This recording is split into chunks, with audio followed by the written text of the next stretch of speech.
Okay, now let's do an example here. So I want to find the absolute max and min of this graph here and the local maxes and mins of this graph. So here you see that I have a function x minus 2 squared, and I'm on this interval from 1 to 4. And so to find the absolute maximum of this graph, I want to find the highest point on the graph of f. Alright, so here I would say that this point is the highest point on the graph of f.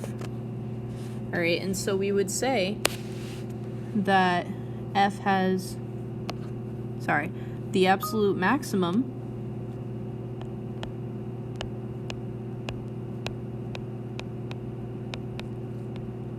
x is 4 at x equals 4.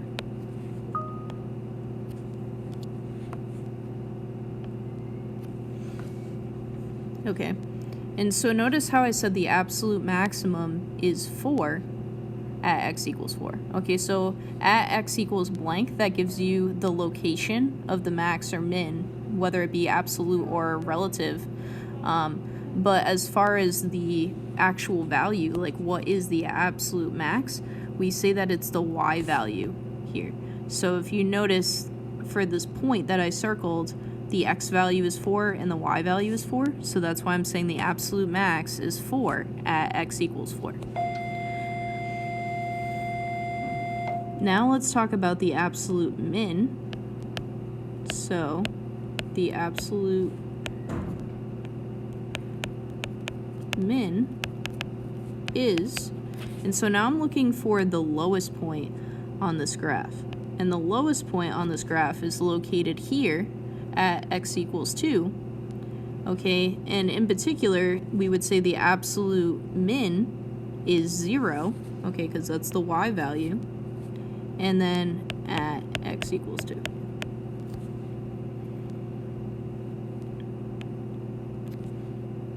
Okay, now we need to figure out what is the local max.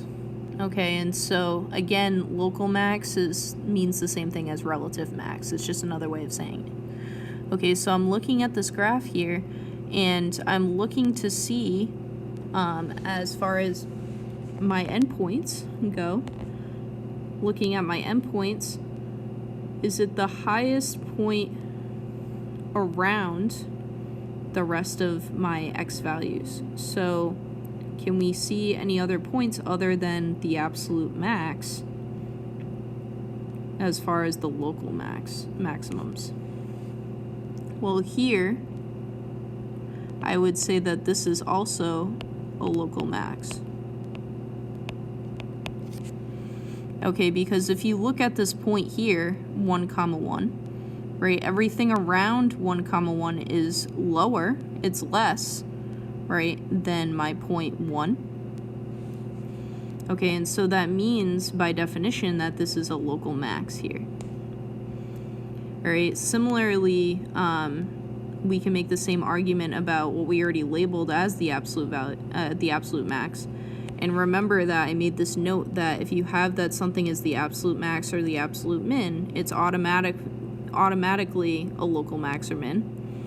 Okay, so we don't have to necessarily rewrite again that there's a local max at x equals 4. It's just understood, since we wrote down that the absolute max is 4 at x equals 4, that it's also a local max. Okay, so I'm going to write there is a local max of 1 at x equals 1. Okay, and so remember from the first video that for local maxes and mins, alright, you also want to be careful and look at the endpoints. Alright, another way of identifying the local maxes and mins is by looking for something that looks like a peak of a mountain, or it looks like, you know, the bottom of a valley or something like that. Okay, and so looking at this here, if we want to find the local min, we would say that there is a local min at x equals 2. Okay, because see how at x equals 2, this is the bottom of a valley, we would call this, or the bottom of a U-shape, I guess is another way of saying it. Okay, and so we would say then, yes, that point is truly the lowest point for everywhere around it, right? Because if you look at these values around x equals 2, you notice that it's the lowest value around x equals 2, right? Okay, but what do we already notice about the value here at x equals 2? Well, we already said that the absolute minimum is 0 at x equals 2, and so it's already understood that this is also a local min. So I'm just going to put note, there is a local min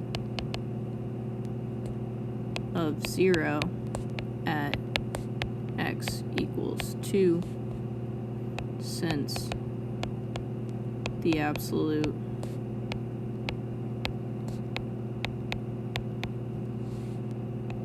min is 0 at x equals 2. Okay, and so we have everything here. I'm hoping that this video helped you identify where the local maxes and mins are and where the absolute maxes and mins are.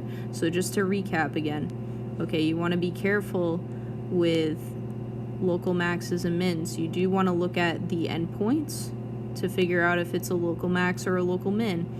And then you also want to look for either a peak looking like the top of a mountain or a valley looking at the bottom here, or at the bottom of a U-shape, or at the bottom of a valley. Okay, there's different ways of visually thinking about it. Okay, and then the absolute maxes and mins, those are hopefully a little bit more explanatory, because the absolute max is the highest point on the graph and the absolute min is the lowest point on the graph.